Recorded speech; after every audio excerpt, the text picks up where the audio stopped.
Hello' কি খবৰ আপোনালোকৰ? আজি ভিডিঅ'টো আৰম্ভ কৰিছোঁ হয়। কিমান দূৰ দেখুৱাব পাৰোঁ সিমানখিনি নাজানো দেই।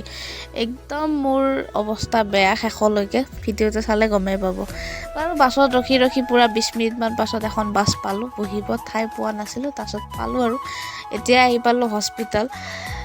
ৰাইজ ইয়াত আহি এটা কথাই উপলব্ধি কৰিছোঁ মই যে এনেই কিবা নহয় কিবা কাৰণত যে মনটো বেয়া কৰি থাকোঁ, একদম বেয়া কথা এইবোৰ। ইয়াত আহিলে গম পোৱা যায় কি ঘটনা হয়। সেয়া মোৰ বাইদেউ আৰু তেখেত মোৰ ভিনদেউ হয় আৰু এইজনী মোৰ ভাগিন ছোৱালীজনী।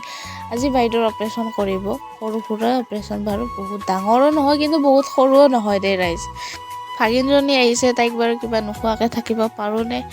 দেউতাকে নি দিছিলে কিন্তু নাই, পেট ভৰা নাই সেইকাৰণে আৰু কিবা কানি খাই বোলে, তাকে লৈ আহিলোঁ। যি কিনিলে আৰু তাৰে পাছত তাইক মই লৈ আহিলোঁ হোটেলত। মানে তাই বিৰিয়ানী খাব খুজিছিল, কালিতে কৈছিল, কিন্তু ইয়াতেনো আৰু ক'ত বিৰিয়ানী পাব।